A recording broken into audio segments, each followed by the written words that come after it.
All right, so first speaker, I got my little cheat sheet here. When you look at that Indians way, I think, and you see these four speakers who are part of the organization, I think no one's has a better understanding of what that is than Jim Rickon. He spent 21 years with the organization, and 5 of those as a player, and the rest in various roles of hitting coach, hitting coordinator, pro scouting, and now as a video analyst for the organization, where, I mean, he's instrumental in, when you think about all these, all the trades and all the information they need with guys to make decisions on whether or not you do make a trade or not. Jimmy has been an integral part of that. He's a Cleveland native, played at Cleveland State University, and I think more importantly, it's been great as we've been friends for 20 plus years, and as our playing journeys, and then getting to see our coaches' journeys and sharing those together. So really excited to have Jim talk to you guys, and again, this is for you guys, so get those notebooks out and enjoy. All right, Jim. Thanks.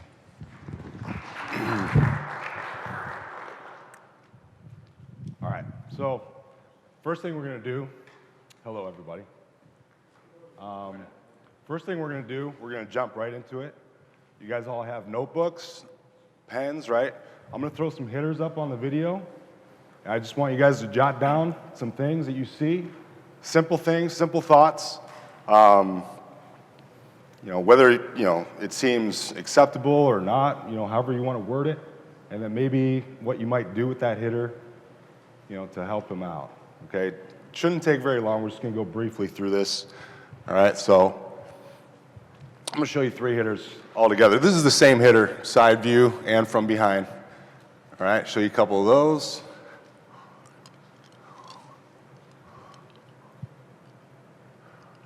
All right, here's the side.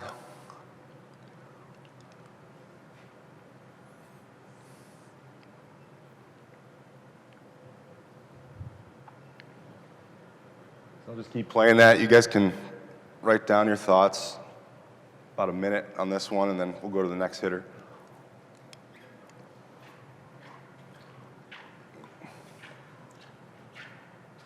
Go back to this view over here.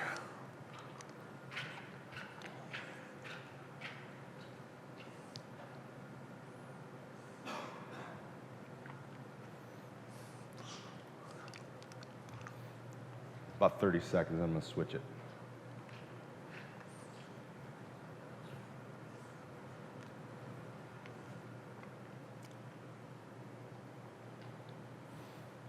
All right, good.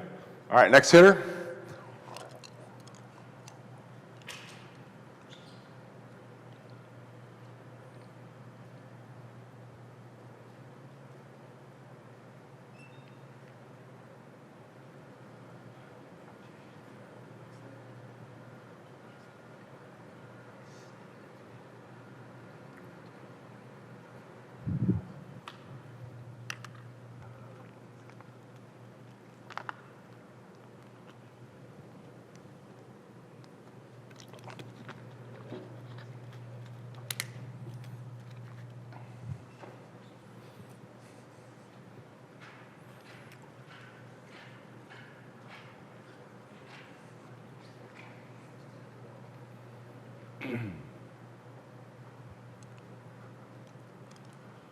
You guys got enough on him?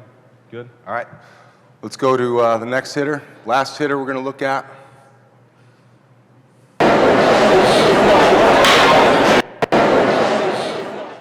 We don't need that volume. Unless you want it.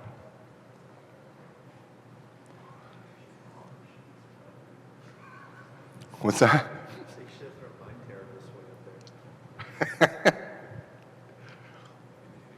I'm sure we all have had terrible swings in this room.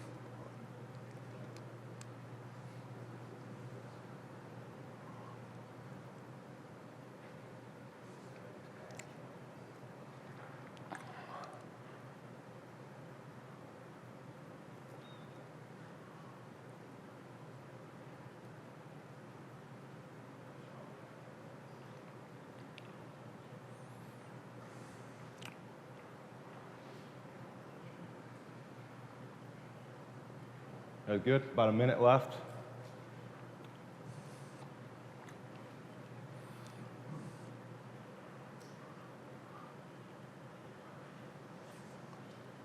All right. So now,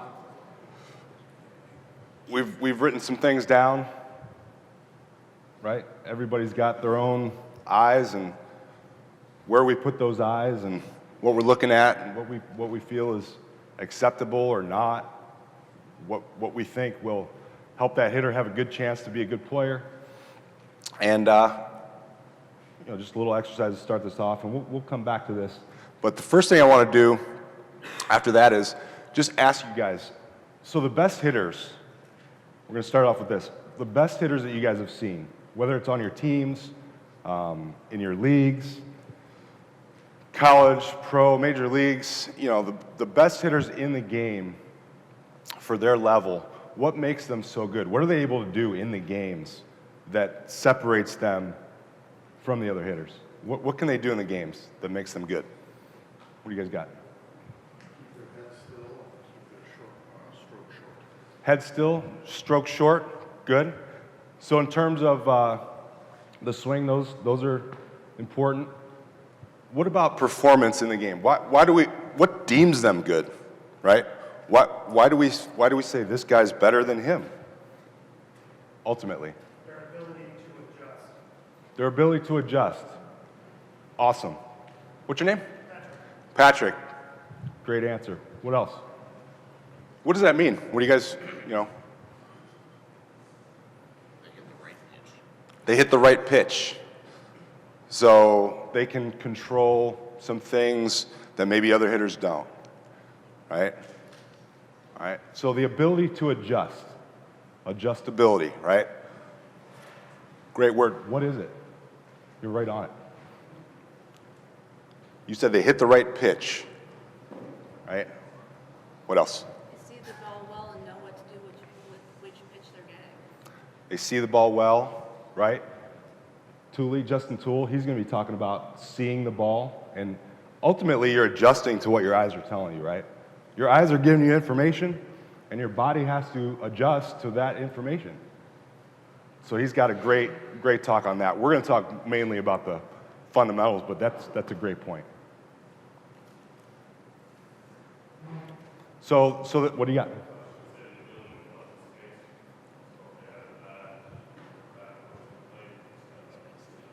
Awesome. So they adjust their mindset, right? They don't allow things to rattle them, so to speak. That's part of the mental domain in this holistic approach, right? That's huge. That's a big separator. In terms of what they do in the box, what they do in the batter's box, right? And what allows for performance, right? You talked about swing at the right pitch. They control ultimately, three things. Right? You don't swing at every pitch, right? Some might, but they're not the best hitters. What else? When? It's kind of like what you were talking about. So let me ask you this.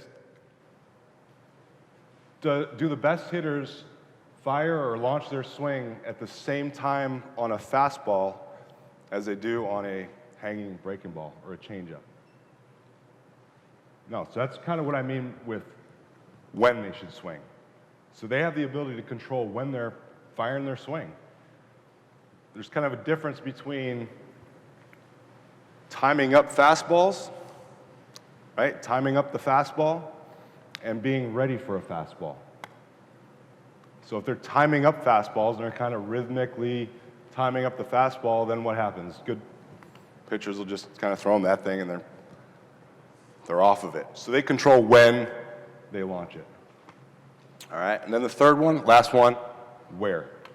So we don't see good hitters just have one stroke through the middle of the zone, right? They can put the bat on a lot of different areas in the zone. All right, so just want to look at this example. This kind of shows, this is Jose Ramirez, good player. This is the same at bat. They're playing the Twins. This pitch right here, I know from this view it's over the plate, but it's down. It's a really low pitch, so it's a ball. And he decides to take it. On the right, he hits a tank to right? I mean, just bomb. And you see, he has what you were talking about, adjustability to shut his swing off when he wants to. His eyes told him ball, he shut it off. So that's one part of adjustability that a good hitter has, right? Let's watch some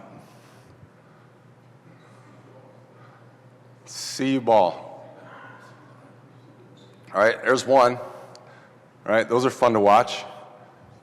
Here's another one. I love watching home runs, man. It's like, right?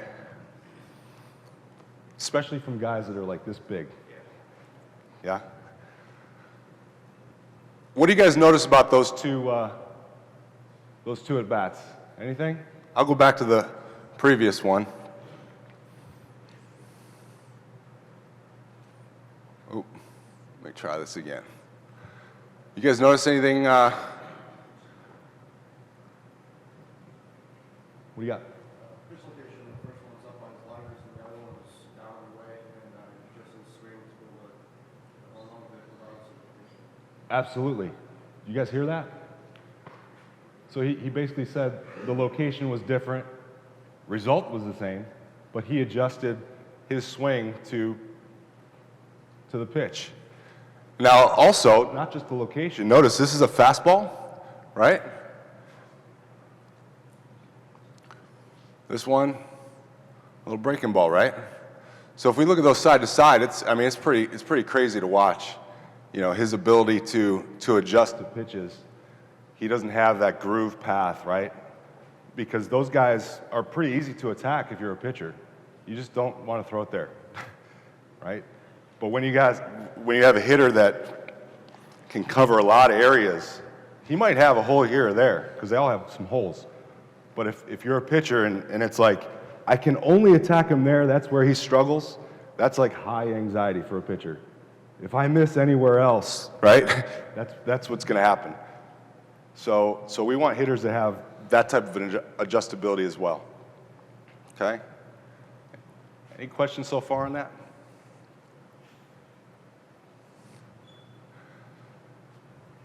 So as far as the swing goes, right, we've kind of determined, you know, what they can do. They have adjustability. Where do we start, right? Where do we start with, you know, narrowing down what matters most? When we're watching hitters, like you guys did at the very beginning of the slide, you watch some hitters, what makes you decide where to put your eyeballs? You know? What are some of those things that cause us to look at certain areas? What do you guys, anybody want to share? You can, you know, share maybe where you looked first when we put those slides up. Their stance. Okay, good. Reasons why you looked at the stance. Where their hands are, where their head is. Okay, good. Back elbow. So what draws your eyes to the back elbow? Why do you think you personally look at that area? Most elite major league hitters, when you watch them from that, just the normal view, you see their back elbow actually get behind them in their look. Or if you want to look at their numbers, you get to see both numbers on their back because there's that coil to them. Awesome. Anybody else? Where their hand goes through the hitting zone. Say that again? Where their hand goes through the hitting zone. If they're hitting inside the ball, or if they're getting the bat out beyond, that becomes pretty important. Okay, so you're kind of looking at the hands and the bat, right? We got. I look at posture. Good, explain that. Just by the way guys are set up, you kind of tell if they're going to be able to use proper tools to hit the ball. Good, so you kind of have a starting point and kind of can predict what's going to happen just by some of that stuff. Okay. Those are all good points you guys are making. You guys have specific areas that you're looking at. You have specific details that you're looking to. Now, we all do that. We don't know if that's true or not. Like, are those the right, is that the right way to look at it? I don't know. You know, let's kind of dive into it. Where should we start? Let me ask you this question. What hits the ball? And my questions are going to be, you know, pretty, it's not loaded or anything, just what actually hits the ball? Anybody? The bat. The bat, right? So the bat hits the ball. The bat does not care who's holding it. The bat is going to move a certain way. It doesn't care who's doing it. The ball doesn't care who's holding the bat, what name is on the jersey, right? What matters is what the bat is doing in relationship to the ball, right?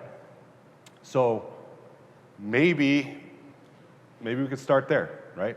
If we start with what the bat is doing with the best hitters, the hitters that have the best chance, maybe that'll lead us to some answers, you know, and guide our eyeballs to maybe what matters most. So let's just look at what the bat's doing, right? I threw a bunch of different hitters from a lot of different eras, and you know, this is Mickey Mantle, Babe Ruth, Bagwell. You guys know that guy, right? Manny Ramirez, and this is David Wright, the Mets.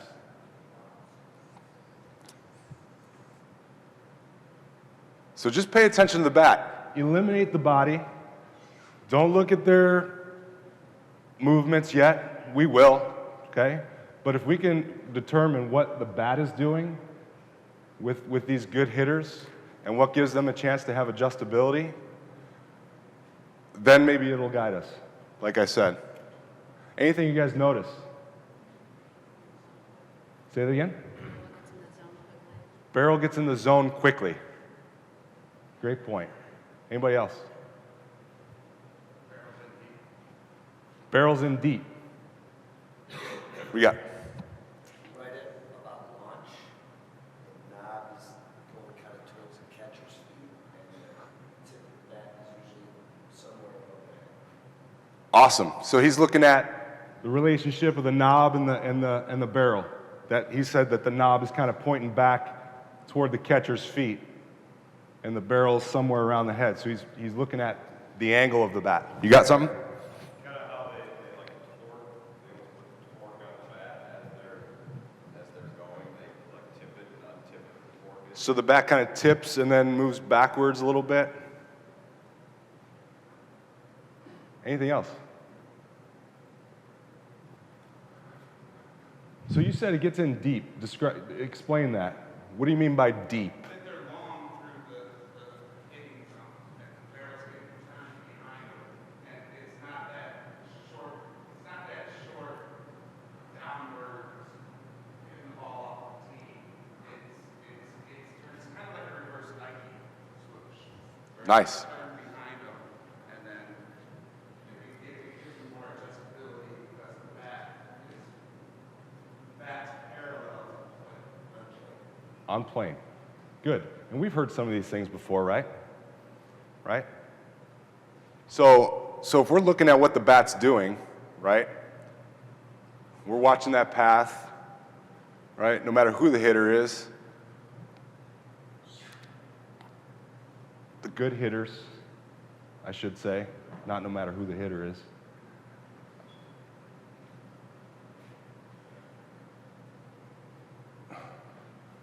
Right? So some of those things that you guys are noticing goes right. What's your name? John. John made some great points, great observations, and I'm sure you've looked at this a ton, which we all probably have, hours, right? Because we all care. I mean, we're all trying to help our hitters. But John made some really outstanding points. The bat's on a collision course. So I'm going to go over here and just pause this real quick, if I can. All right. So let's get Jose right about there, okay? Actually, I'm going to go a little further.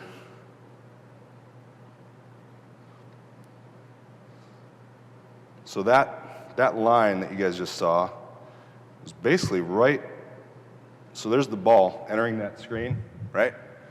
And that line is the path that pitch is coming in on, right? Is this kind of where you were going?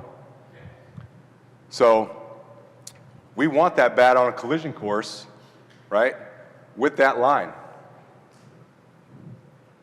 So what does that do with adjustability? How does that help us?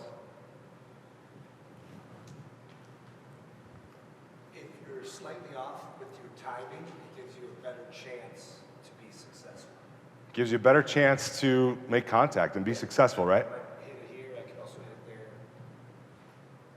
there. A bigger window. You got a bigger window. If we have to be perfect with when our bat is crossing that intersection that the ball's traveling, our chances aren't as great. Just probability, you know. It's like if John and I are in a car and we're facing each other and we both hit the gas, right, playing chicken kind of, and we keep going, we're gonna smash.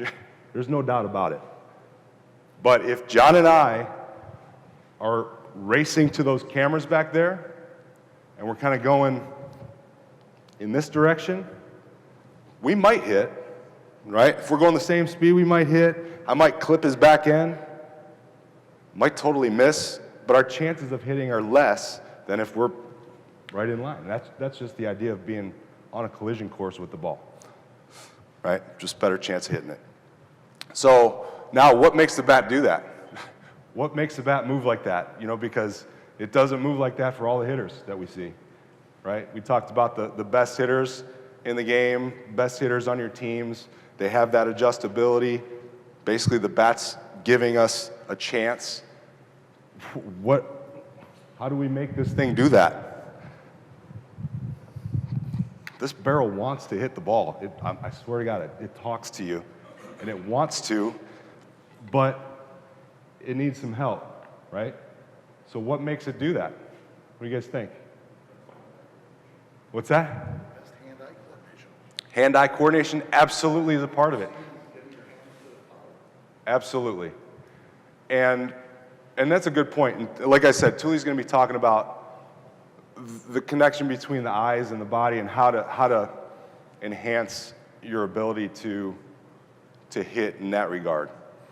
There are so many variables that exist with hitters, and hand-eye coordination, the ability to put the bat on the ball just by what your hands and body are doing is a significant part of it.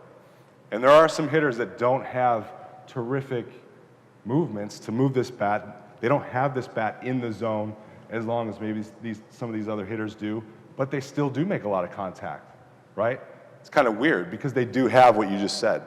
They have that hand-eye coordination. Now, if they had the hand-eye coordination and good movements, wow, that might make them better, right? So we're trying to figure out what makes the bat move like that.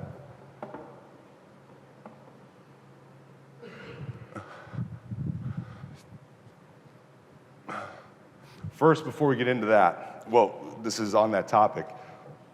When we're talking movements, okay, with human beings and individual hitters, if we're talking about what is making the bat do that, what we personally felt, what our personal process is to feel the bat do that differs from individual to individual, okay? And that idea can sometimes distract us from what we're seeing or coaching, right? What we felt as a personal, with our personal swing as a player, when we all played, right? Most of us played, we've all picked up a bat and hit. We might feel different things. You might feel like you have to, squeeze this part of your back and whatever, and it turns into a terrific swing. And if I did that, it's horrendous, and it's like, that doesn't work for me.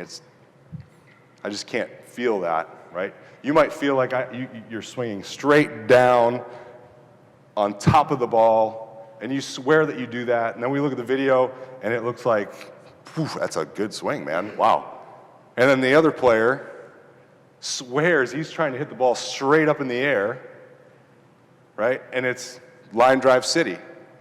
So we all have a different process to create that movement. We're just going to talk about what's actually happening on the screen and what is actually happening in the movement pattern, not what we personally felt. Does that make sense? So when we're talking about this and teaching it to players, that can be a big point to remember. You know, if I said, hey, now your experiences are really important.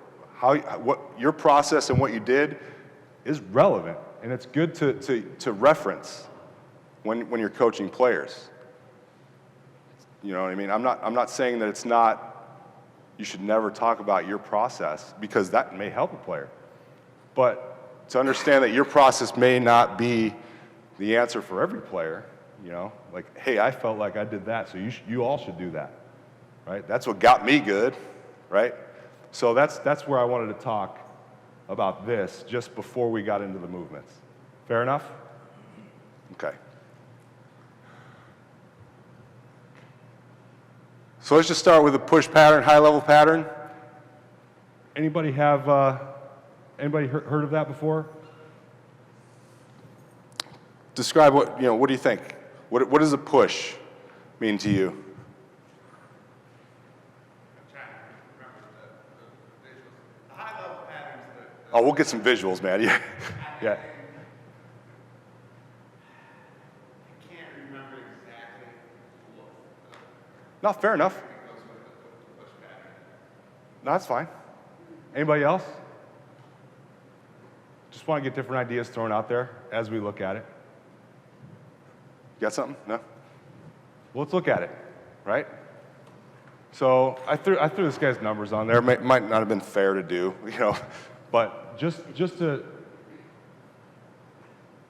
the point being, he doesn't have a very good chance with the movement of the bat, right? And what his body's doing to move the bat, is causing, like what John was saying, that downward pass. So let's just watch what's going on there. And that you could tell right away, it just looks different than those other hitters that you saw, right? Said slow? Slow, right? I mean, and quickness and the your physical ability in terms of like twitch, quickness, how to enhance that. Pete is going to be talking about that later on today, how we can enhance that speed and things like that, quickness through a process. And you can get that better, but yeah, it's slow. The pattern just doesn't give him the best chance. What do you got? We're looking at, now we're starting to look at his body too, and what might be causing that push. What do you got? He loses all his energy from his back hip, he's out over his front leg, so his leverage is gone. The leverage is gone from his lower half. Yeah, he's not in his back hip driving the ball. He's out on his front leg with no energy for the ball. You guys all hear that? Yeah, that's right on, good. The way he's dropping his front foot creates a situation where there's very little hip turn. So that's not going to be accelerating to the zone. Very little hip turn, he said. The way he's getting to that front foot, kind of blocking himself out. Looks like he's trying to pull an outside pitch. Now, is he trying to do that, or is that just happening?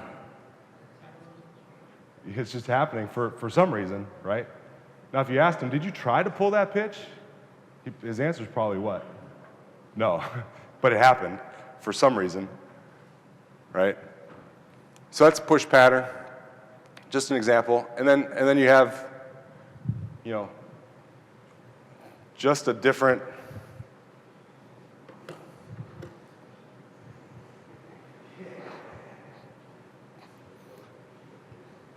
so let's look at this, right? So let's just get to the point where he's about to fire that thing, okay? And you brought up something about his back leg, back hips, right? from this point right here, and you brought it up too, the way that that bat gets in the zone is accelerated through some body movements, right? And from the best hitters that we see, right, that part of his swing right there, you guys are gonna see some just very clean. I mean, in this particular swing, it's like, look at how clean that turn is with his lower half. It's just super efficient. Efficient, fast, right? You guys notice that? Right? Now, that's the lower body movement, okay? Now, we have a bat in our hand, okay? And he's making that movement. But if I just make that movement, right? I just turn my lower half, however I do it. Does that get the bat in the zone? So, You gotta sync up there as well. so you got two halves to it. So this is kind of like the core, lower half slash core rotation. And if I just get core rotation, the bat's still up here, and I can't hit, right? So we have to have another rotation somewhere, all right?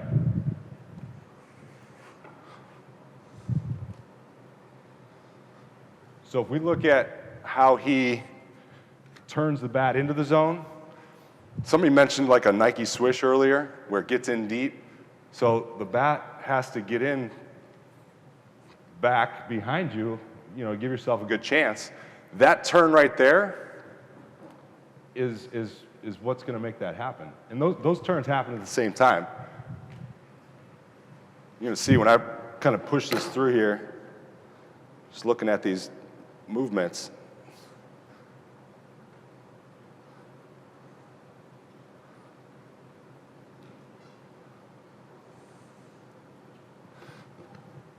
So let's say I make this turn to get the bat in, right? We looked at how the bat was moving.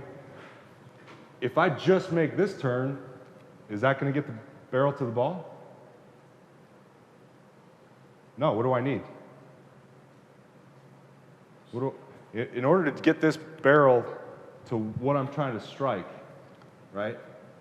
And I just make, let's say I make a terrific turn like Jose did with let's call this whole system, right?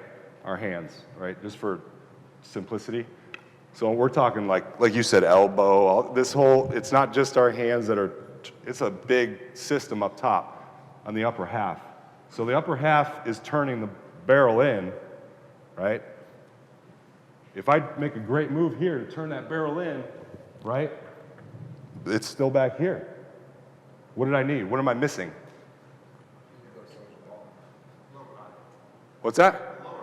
The lower body. Right.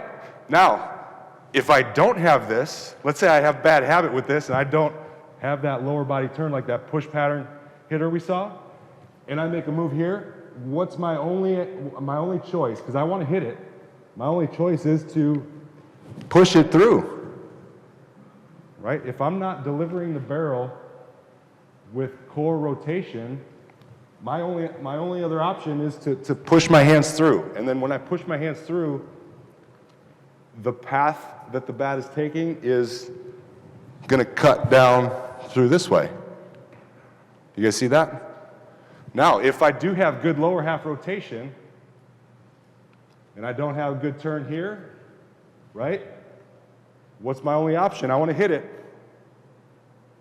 Push it through. So, if I don't have one or the other, the result's a what? It's a push. Does that make sense? So which one's more important? The lower half turn or the upper body turn with this system? What do you guys think? Seems like they're equally important, right? Equally important. And when we're talking ideal movements, when we're talking about the movements that matter to launch the barrel into the zone, they're equally important. Now, is everybody precise and perfect with those movements? When we're talking good hitters, no, there's some variability in those movements, but not a whole lot. It's very low. Those guys have, maybe a certain range within those movements based on their body and things like that, but they make those movements, low variability to those movements with the good hitters, right? There is some variance. It's not like every hitter has the same exact turn from the lower half that Jose has in terms of the good hitters. That's not what I'm saying. But they do have a lower body rotation and an upper body turn to get the bat in. But they're equally important. Make sense? Any questions at this point? Fire them at me. Because, it's like Matt said, we want this to be a discussion to kind of discover and find the best way to look at what we're looking at, right?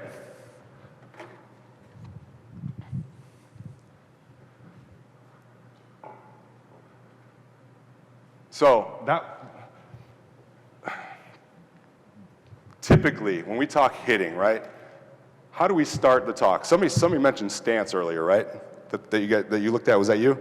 Typically look at stance. What's typically the next phase in the swing that somebody will talk about? Starting hand position in the stance. Any other points? The load. So chronologically, it's like, okay, stance, what we're going to do to load, right? Whatever that movement is.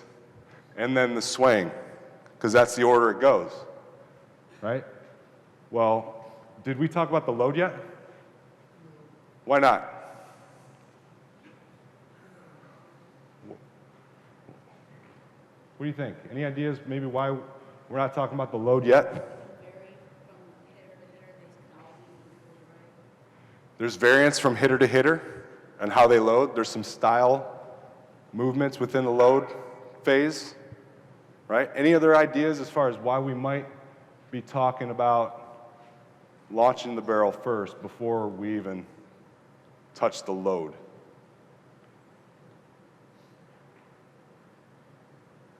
So, Your load has to put you in the launch position.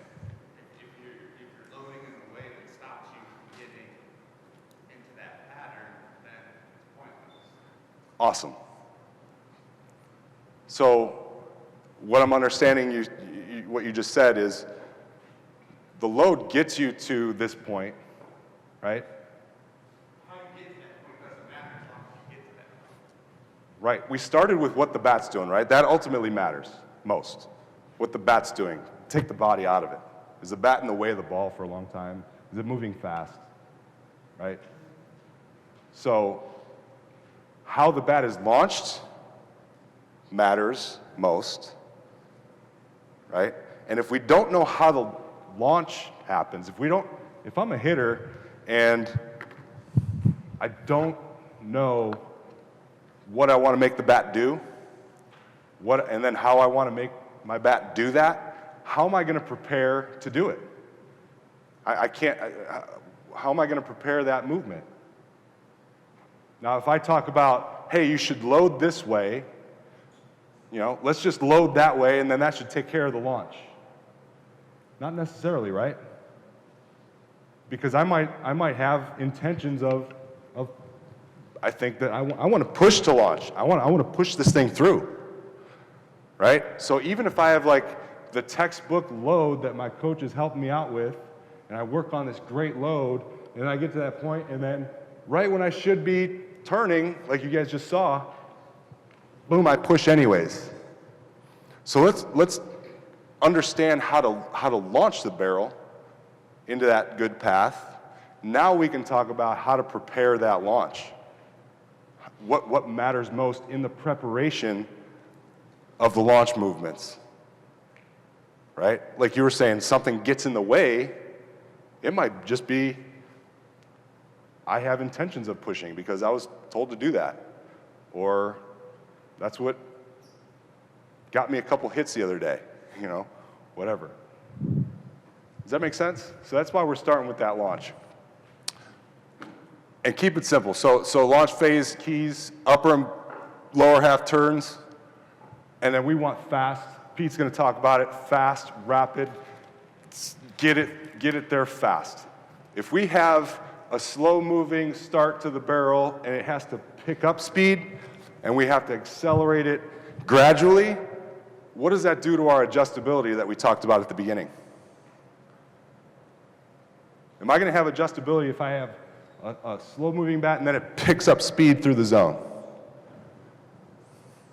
Anybody?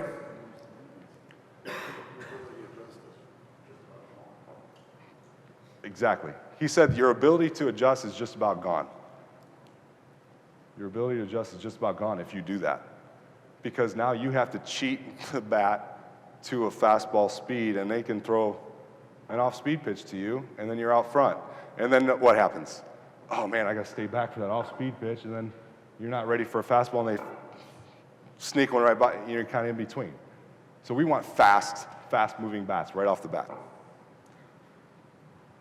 So the simplified swing phase, I'm just kind of rehashing this for you guys. So there's a loading phase. That's what prepares the launch, right? And launch. Just keep it simple. It's like whatever happens before it, that's that phase. And then the launch phase that matters in terms of turning the bat in, that's that phase. Okay? So we like to watch swings, right? Let's just watch these swings. Not going to go into a whole lot of depth here. We just like watching good swings. I mean, this is a good angle right here. Watching him prepare to swing and then launching it through there. Now, are there principles? So we've talked about some principles within the launch, right? The two turns, right? Where our core, hips, however you want to word it, that area rotates, and then the upper half has a rotation too to get it in there. Those principles exist in the launch phase. In the loading phase, are there some principles that we can pay more attention to that can enhance a good launch phase? Anybody have any? Any ideas? You want to get your body into a certain position, and you also want to get the bat to a general spot when you're gonna go. I don't want to launch from here, so kind of both those things. My body needs to be in a good posture, athletic posture. Good. So I don't want to load and be weak in a bad, not a strong position. Right. I want to load and be in an athletic position. What do you think that athletic position, he mentioned posture, right? Kind of the spine angle. What do you think what's the connection to that launch phase there? What part of the launch phase of those two areas do you think that helps out? If you were talking about just two turns, right? Lower body and upper body, which half did he just try to enhance? Lower half. Right. So he's talking about you don't want to be up here, right? And we'll get into a little bit of detail with some of this stuff and how to store it up. But yeah, because you start getting into certain positions that he was describing, you don't get the same type of rotation at launch. You might get none. It might cause more of that lungy push with the lower half. So there's a connection to how you're preparing your body and then what the outcome is, right?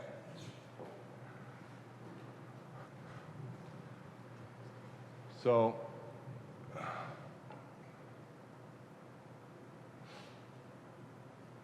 Look, I think a lot of guys, so a lot of loads might look different, but at the point they're about to launch, many of them look similar. that's a good point. Did you guys hear what he just said?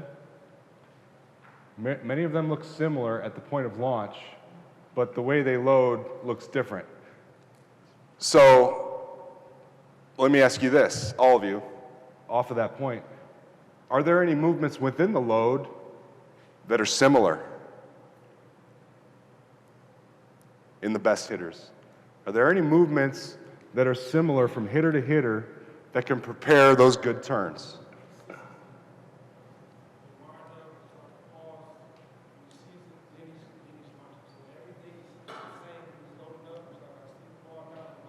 So he's got that quickness, right? All the good hitters, they have that, they can hold up.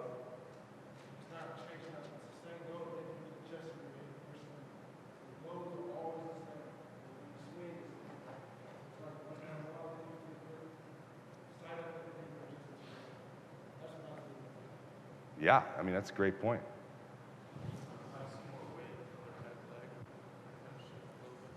More weight on the back leg? Describe that. What do you... Just pressure into that back leg? Okay, good. That's a good word. That's interesting. What do you mean? What do you mean exactly by that? Could you go further? I mean, that's pretty good. So when you're coiling, you coil the back hip down through the ground, that back leg, throwing something down through the ground, you create that torque. Yeah. Yeah. Remember, if we just keep it simple, go to the launch, which matters, right? We want rotation. We want to prepare rotation, right? So to speak. So if I make a movement like this, what is that preparing me to do? Yeah, but without a slight hip turn in that, that's kind of useless. A forward and backward move doesn't guarantee hip turn. A hip turn guarantees acceleration to the free zone. Awesome. And the one thing that I see here, especially with Mike Trout, is what he does when he gets the weight on the backside, is his hip turn is slight, so his head can stay still. The younger players that I work with that over-rotate in the load, their head isn't moving, and it just about kills them. And I try to keep them from over-rotating. The hand rotation up top, I don't mind as much. Uh-huh. Hip rotation, believe it or not, at least in my experience, moves the head more than the hand rotation does. Great points. Everybody hear what he just said? That was really good stuff. He was talking about the amount of inward rotation that hitters have can negatively affect the outcome, right? So too much of something isn't always good, right? Just because he's making a movement, if you make too big of a movement, that can affect it. Is that what you're saying? Yeah, like overloading. Right. It's got to stay efficient. So we have to have some rotation, and I like the way he said that, like kind of screwing into the ground, right? Before we get into that, I want to talk about what John just said over here, posture, right? Just kind of, does he start with posture? He gets into it, right? See that? See how he gets into it? He's not in it right now, then he gets into it. Does he stay in it? Absolutely, right? So he gets into that posture, and then through the swing, he doesn't disconnect from it, right? He stays in it, and that helps with getting the barrel in early, right? Because if I am straight up, right, and I turn, I might push it down, right? I can get it in a little sooner with a little more posture. Now that level of posture at launch, is that always the same? Is it always the same? Is there like 35.2 degree angle posture is where we need to be? What do you guys think? It depends on the pitch, right? Kind of depends on the pitch height. When we saw Jose hitting that fastball at his neck and then the curveball down at his shins for homers, his posture was not the same, right? His posture was a little taller on the pitch up. It was kind of more like a helicopter path to that ball, cutting through this way, right? And then he had a little more posture, and he kind of tilted those helicopter blades this way, right, with the posture, working it here. But the movements as far as the rotation from the back leg and hip and the movements with the upper half and the hands, those are very similar in the swing. The only difference was that posture, a little bit of posture adjustment, and his eyes told him to do that. It's not like, it's fast. You're talking, milliseconds. I don't even know the science on it. But your eyes kind of tell you to get into a place where the ball's going to be, right? But there is athletic posture that helps that rotation, okay? Loading the rear hip, back leg. What was your name again? I'm sorry. David. He made a great point about the amount of turn with that rear hip. So if we're going to screw into the ground, is there an exact amount that we need to turn or not allowed to turn past this? What do you guys think? I think it kind of varies on pitch location compared to inside, corner, to blown away. You're talking about on launching it? No, on how much, I thought you asked how much the hip rotates. We're talking about I'm sorry, I should have been more clear. When we're loading, we want some of that inward turn that you were talking about. But David was saying he's got some hitters that go too far with it, right? Is there a too far or too, what? I think there probably is. It varies for different hitters. Some people might not be as comfortable to screw as far as other guys, right?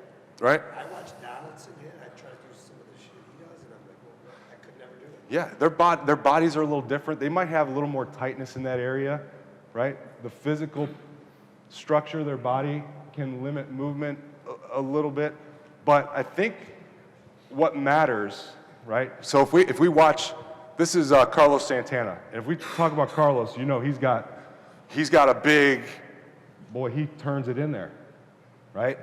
He turns it way in there, right? And he's preparing turn. Now, if you looked at Trout, he didn't turn that much. You got a point? I think it's all about when you do it. Okay. So the timing of it? Timing of it is a factor. Absolutely. If you do it too late, it's not going to go as far. Is that kind of what you're saying? Now, let me ask you this. You talked about screwing into the ground. If you think about a screw, just a simple thought, is that a hard material? A screw, an actual carpenter's screw. It's a firm material, right? If I tried to screw in a piece of licorice into the ground, or like a piece of yarn, where am I going to get? Nowhere. So if I have too much slack in this back leg, right, and this kind of goes to your point, if there's a lot of slack and I get a turn, that doesn't necessarily mean I'm loaded, right? Just because I see a turn here doesn't mean that it's spring-loaded, like he said. It's kind of like those, a desk chair or a stool that has springs in it, and you turn it like this, and then you let go. What happens? It bounces back, right? You turn it, it's got springs in it, and it brings it back to where it started.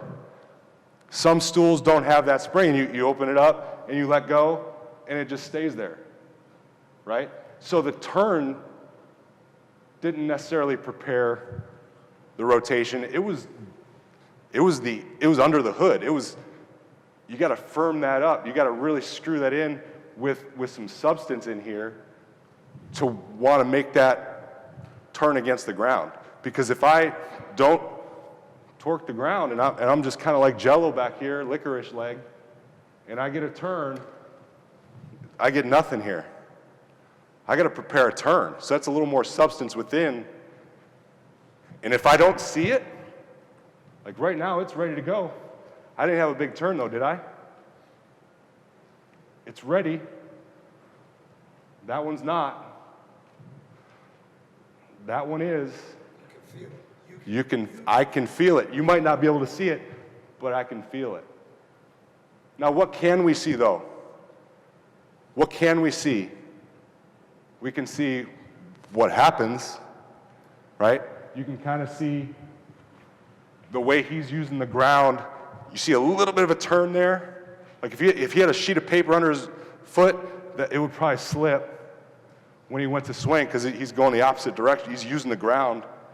It's almost like he's turning the whole world with his back foot. His cleats are dug into the earth, and he's turning it clockwise. That's that spring-loaded feel that you're talking about, right? Now the upper half, that has to do with that lower half turn, right?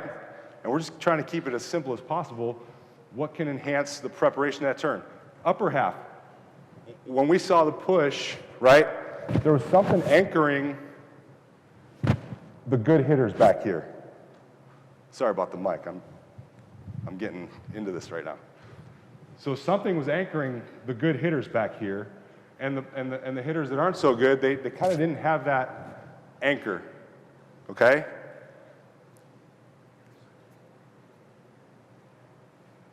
Let's take a look at what I'm trying to say. So he kind of has a movement that draws this back. It's almost like pulling a bow, and that scat back here kind of firms up. Just like we were firming up that leg, right, to store energy, that kind of anchors us back and allows those hands to stay back. That's like one of the most old school cues we've ever heard is keep your hands back. This movement, when we can anchor that back there, that helps them to stay back for adjustability. If we're kind of jello back there, we lose it, and we're pushing again. We don't want to push, right? See that? See that movement?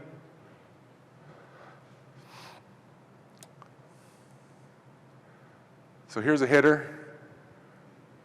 You guys see that?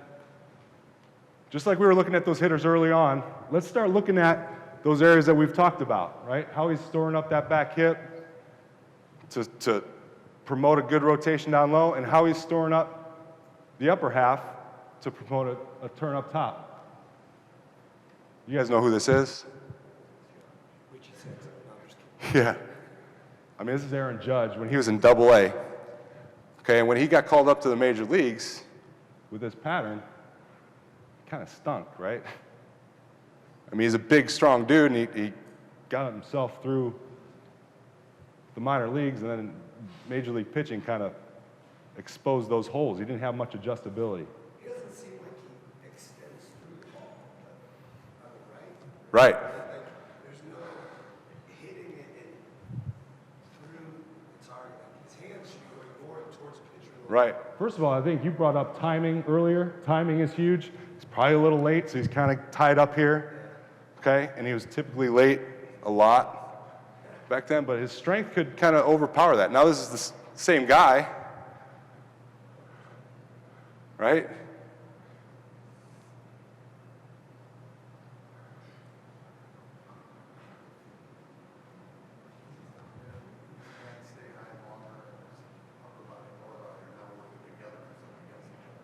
Right. Now, if we talk about, if we start to keep our eyes at some of those areas that we're starting to discover matter most, right, through this process,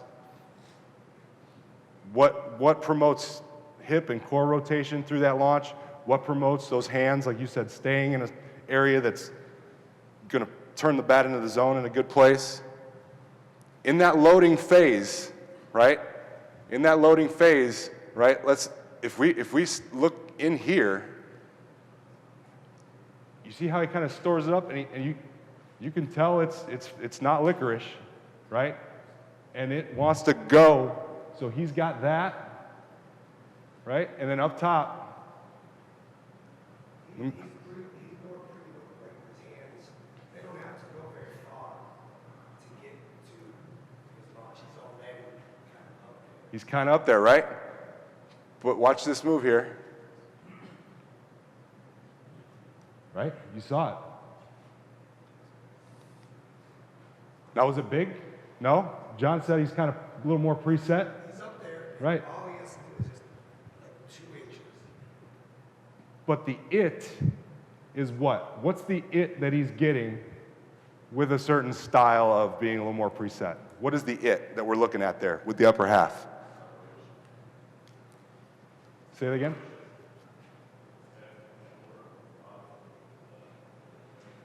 Okay, so he's saying hands from the shoulder. Anybody else have any ideas? What's that it that we're trying to look at?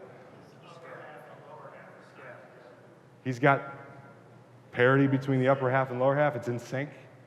Okay, if we just look at this though, keep it simple. We're just looking upper half right now. What is he creating there? He's coiling just like his hips are coiling. He's also coiling there. So my coiling with the hip, but I'm also taking my scap, coiling the upper half as well. Awesome. Do you guys hear that? That was really well said. So he used that word that you used, coiling. So he's coiling with his hip, right? But he's also kind of coiling or storing up energy back here, loading it, right? Anchoring it, whatever terminology you want to use. That's the movement that's allowing him some adjustability. So he's coiled that hip for good rotation here, and he's anchored this for good rotation here. And that's kind of what matters in the loading phase, right? If we can store up this in a way that's going to turn efficiently and strong and fast, and we can store this up in a way that we allow a good turn so we get that Nike swish path that he was talking about earlier. Those are some movements that the good hitters do. Those are movements that the best hitters do. Are they all exactly the same? No, but the variability, the differences in those movements are very slight. They're very slight. The style around those movements varies from crazy to conventional, right? So we're starting to find some lighthouses here. You guys know what a lighthouse is for? What's a lighthouse for? For ships? What does it do for the ships? It gets them to shore. It's kind of like a guide, right? It guides them. If they didn't have those at night, what would happen? They're lost at sea. They don't know where shore is. And they got some gadgets and stuff now, right? But back in the day, they just kind of float aimlessly, not know where to go. And if those lighthouses don't exist, how do they know where to go? So our eyeballs, we're starting to draw our eyeballs, we're starting to build some lighthouses on hitters that guide us to areas that matter most. So if we put those lighthouses in that area, and it's simple, upper and lower half, right? If you want to call the lower half the core too. That back leg, hip, how that's stored up, that's a lighthouse. Good hitters do certain things in that phase. Let's get our eyeballs there. Upper half, where's the other lighthouse? That scap area, he's anchoring it there so that he can get a turn. There's another lighthouse. That's in the loading phase, right? How he's preparing to launch. Now, are there lighthouses in the launch? Yeah, remember? And that guides the load. So the turn of the lower half and the turn with the upper half of the barrel getting in, those hands don't push it, right? Those hands turn it, okay? So those are the lighthouses that are kind of drawing our eyes to what matters most. That guides us.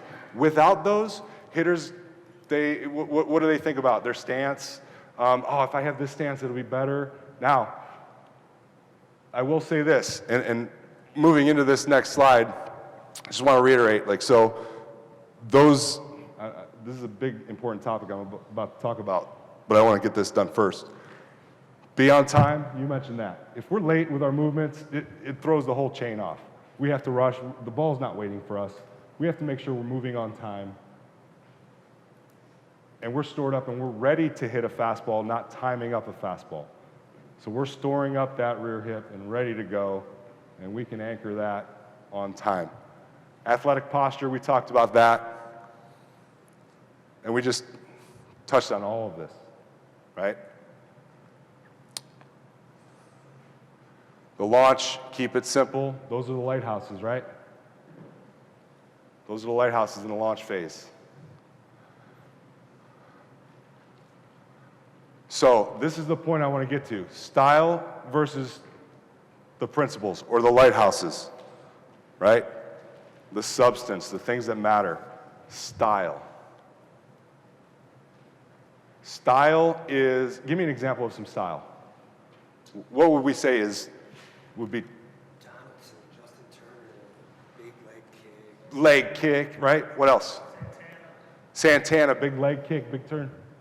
Wide stance versus narrow stance. Stance, right? Different. You saw that one slide with Bagwell and Mantle and all those guys. Completely different styles, right? What else? They're moving the bat. They're moving the bat. They're moving the bat, right? Julio Franco, right? That's legit old school, right?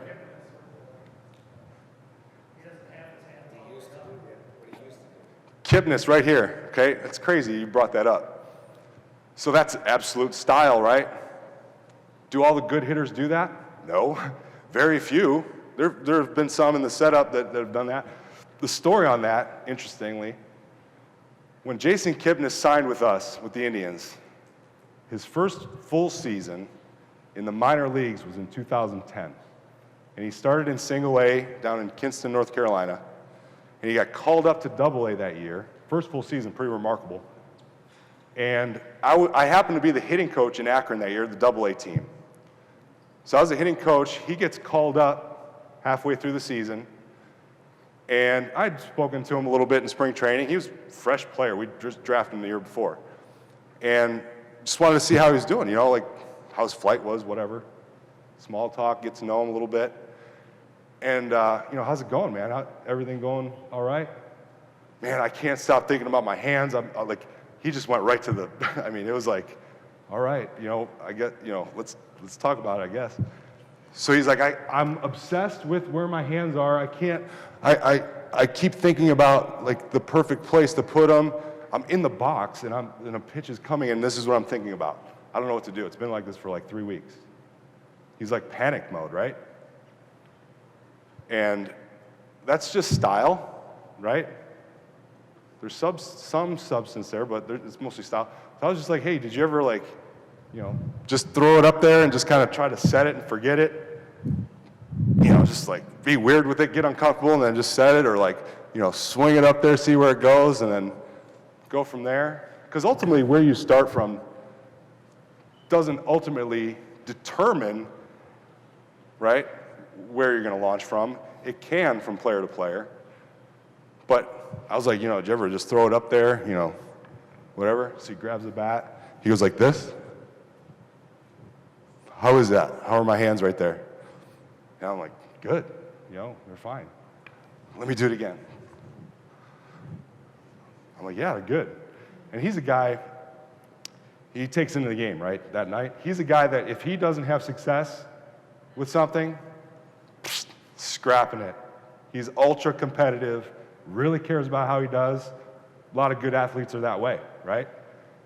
He gets in the game, he's like this, and Joel Skinner's coaching third base. He looks at me, he's like, what are you doing? Like Mickey Tettleton, And I'm like, he's fine. He grounds out to second base, and I'm thinking, what? He's going to scramble. Done. He comes in, he's like, that's it. He's like, I didn't think about him at all. I felt like I put a pretty good, I grounded out, whatever, and for him to say that, I was like, wow, like he's going to stick with this for a while. And he did. It's just crazy how that style helped him. Is that style for everybody? No. It's not substance, though. And I guess the point to all this is style can either promote or hinder high-level movements. And it's per individual. And it takes a little bit of trial and error. But if you can work off of the principles, those lighthouses, and always start with that, what are we trying to get accomplished in those movements that matter? Some style things can fall into place per individual. Does that make sense? Anybody, any questions on that? Anybody have a story that they could share on that? that you've had experience with a guy changing something that really doesn't matter after thinking about all this, but then, man, it made him better. If not, that's okay. You got one? It's kind of old school, but many of the younger people, and it's not personal experience other than viewing Joe Morgan's chicken wing prep at the plate, which is something that went back to high school. He couldn't keep his elbow away from his ribs, getting his swing clearance. So coaches just do this before. He did it all the way through a 15-year major league career. Great example, right? The Joe Morgan pump. Great hitter, does something that not everybody does, but it helped him. It helped get him to a good place in terms of some of the substance, some of the principles that matter. So just real quick,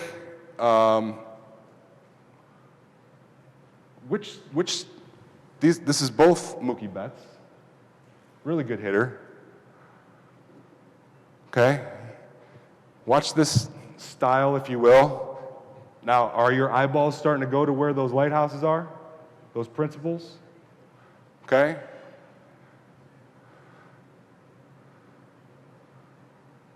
Let's check the next one out. A little different. Keeping our eye on those lighthouses, those principles. So which style, if you will, which way of getting there is promoting good principles? Or promoting the things that matter in the loading phase? Anybody? The one on the right looks better to you? Why? What do you see? Well, the way his upper arm's getting in line with his shoulders or loading the scapula to the second pound. Good. Keeps him rock solid up top, and it looks like the timing is better keeping him top half and the bottom half. Good. Let's look at that other one again.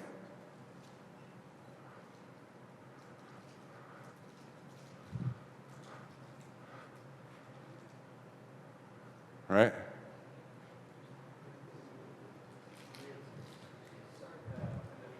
of the last, it promotes really poor movement in the lower half, and he's locking his hips. And so by the time he starts, his angle of his back leg to his hip is pretty far out, which forces him to be further up in his stance. He can actually load up. Awesome. Great observation. So your eyeballs went to that lower half lighthouse, if you will, right? It's guiding your principles.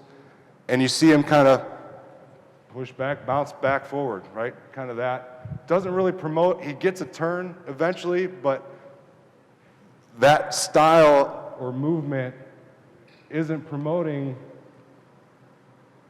a great turn down below compared to this one, where he's probably coiling it in there a little bit more. Can you guys see that? You guys are getting good. Oops. Now I want to look at this. We're going to look at it all the way through, right? All the way through.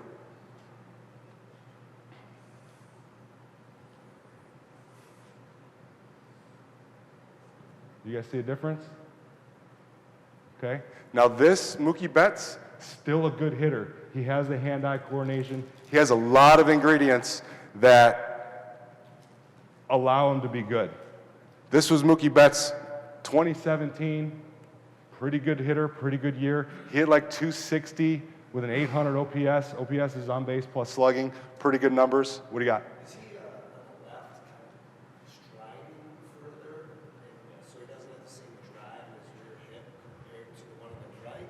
Stride looks a little shorter, and he's able to rotate those hips more efficiently. Good observation. What do you think allows that to happen, what you just said? What is causing that really long stride? If we keep it in these principles here, these lighthouses. Lack of coil in the rear hip is what I would say. Compared to the one on the right, there's more coil, more screw in the ground. So he's got more control here, right? So you just talked about the stride length, which is more of a result. You can almost call that style. There are some guys that stride longer than others, right? But this side over here, he's promoting that push out front, and he's not promoting a turn. this one over here, a little more coil. So yes, his stride length is affected, but is that the root cause? It's not the root cause, it's probably the end result of better coil of the rear hip on the lower right versus the lower left. Right. Great observation, lower half. Upper half, Less hand movement on the right, the bat movement swaying on the left. so he's kind of moving the bat a little bit, still has that style. More dramatic on the left. So you see his hands pump, like go up, and then they kind of want to go down, right? He kind of go up and then causes that push a little bit. You starting to see that happen, where the one on the right, or on the right, On the right, he also is keeping his hands higher longer, which allows him to make a decision later in the pitch, whether he's going to swing. good, so he's starting with them higher, and that style might be promoting a better move here, right, so instead of pumping them. You guys, I mean, you guys are on this. Yes? The idea is the back hip to promote the sense of balance, right? Would you say that? There has to be, he looks unbalanced. Is what I'm saying. Good point. You're doing violent things in your swing, and if you don't screw that hip down in, then you're not going to be balanced enough to handle the violence. Yes.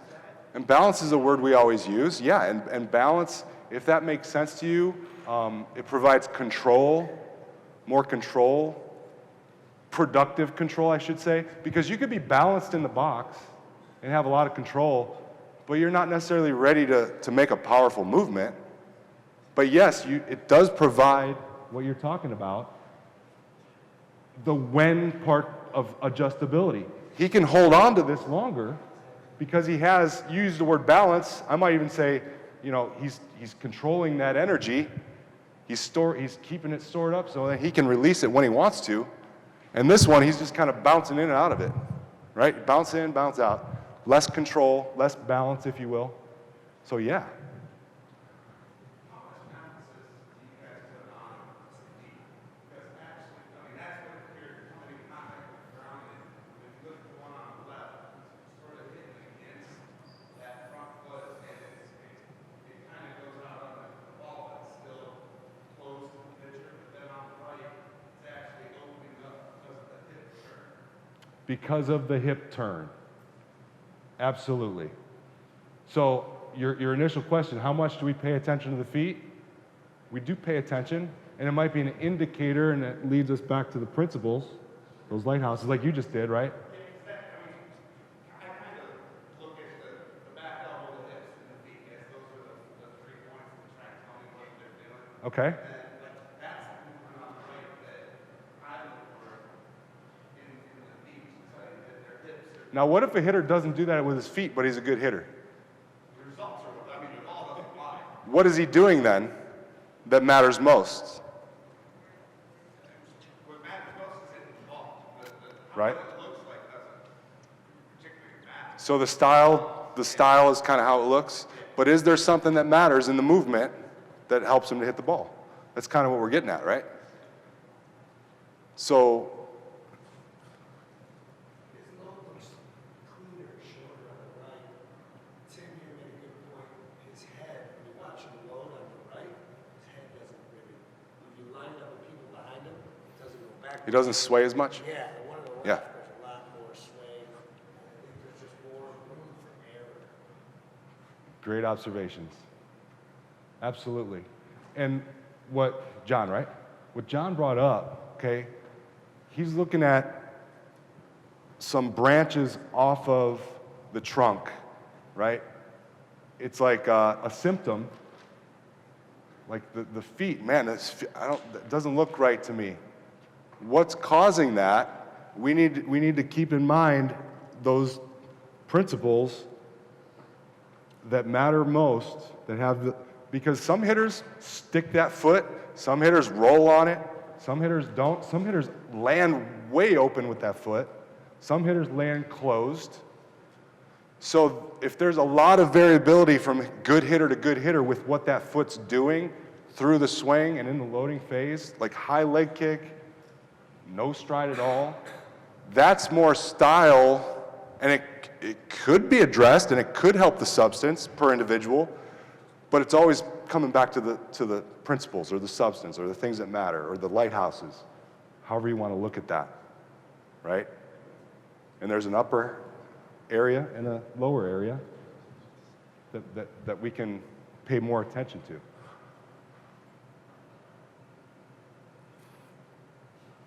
Basically what we just talked about, right?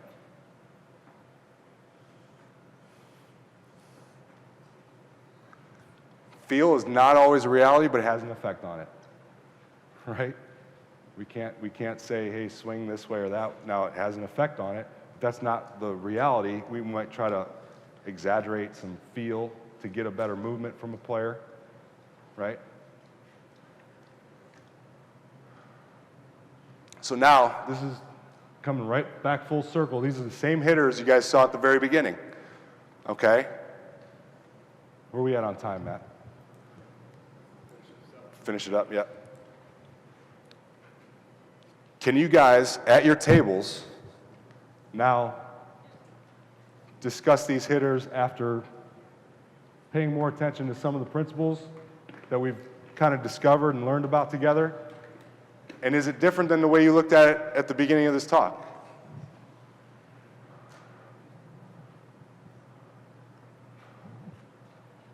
You guys can talk amongst yourselves, take about 3 or 4 minutes and discuss it, See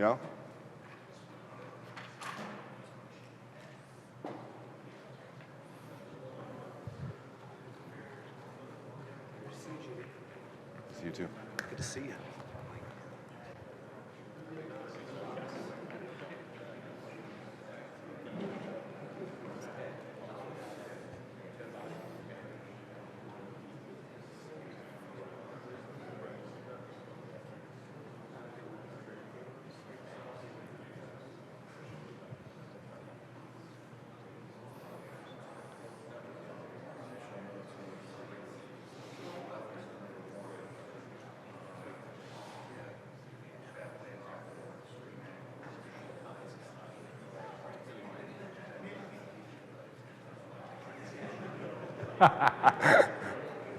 This is double A. This is a double A first baseman.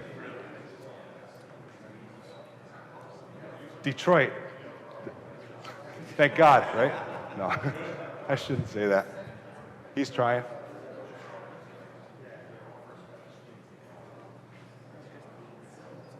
So just in wrapping this up, okay? Just in wrapping it up, your table here, okay? Did you guys find any differences in the way you guys looked at those hitters? Give me an example. What was something from the first time you looked at them, and how do you look at it differently? The last hitter had no concern at all. Did you notice that the first time you watched them? Somewhat. Somewhat? Noticed his hands were too low. Okay, good. Good. What about you guys?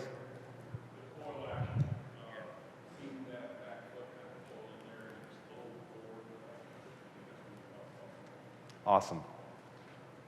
Okay, so I'm going to wrap it up because I got long-winded. I always do, and I apologize. This is like, I could talk about it all day, as probably you can too. I can't, right? We have other great speakers about to come up here. But I thank you for your time, and we're going to have time tomorrow for some questions and whatnot, so we can get into some other things if you want to, or even on the side. I'm always willing to talk hitting, so just grab me and we'll wrap it out. All right, but I want to wrap it up and say thank you guys again. Is it good? Just take a 5-minute break. Get up, guys, stretch a little bit, go to the bathroom, reload with the water, and let's continue this conversation. Outstanding first way to lead us off.